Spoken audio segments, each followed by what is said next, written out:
Hi everybody and welcome to Air Guard Video Magazine. Is the B-52 bomber after 45 years of service ready for retirement, or is it just getting its second wind? Stay with us, we'll tell you the story.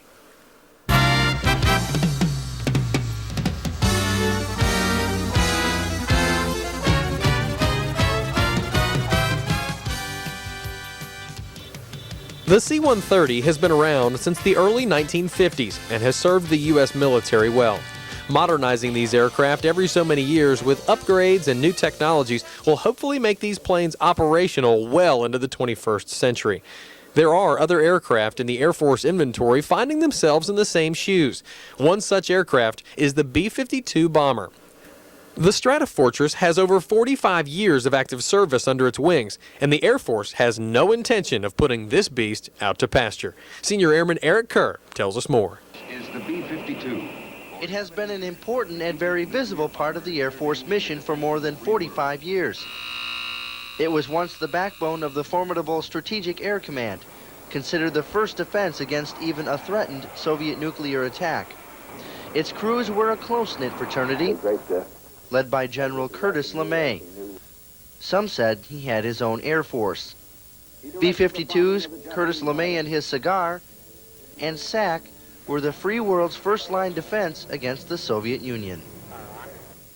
When the first B-52s rolled off the assembly line in 1954, only its staunchest supporters had any idea that a version of the aircraft would still be in the air 46 years later. Affectionately known as the Buff, there are differing versions about what that really means. The B-52 first saw combat during the Vietnam War. Dozens of STRATOFORTRESSES filled the skies in Southwest Asia during a bombing campaign called Linebacker 2. 129 B-52s lifting off the tarmac in a single December day, dropping thousands of tons of bombs on Vietnam. 1 month later, the Paris Accords ended America's involvement in Vietnam. Boeing has built 8 versions of the huge bomber, the latest 2 used to bomb Iraq during Operation Desert Storm. That use had a devastating effect on Saddam Hussein's military.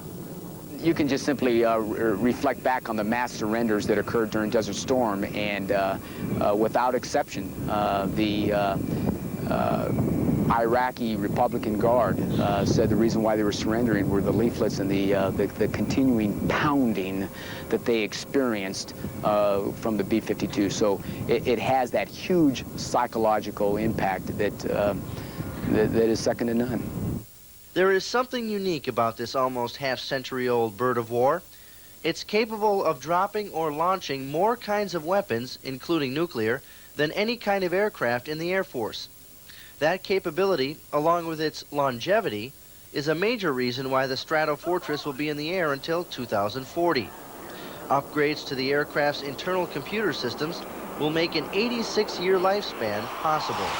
What that does is basically takes us out of the 60s technology into the 21st century.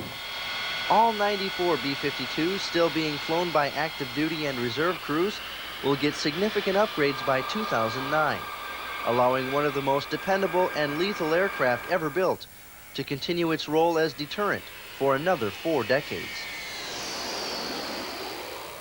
Senior Airman Eric Kerr, Air Force News.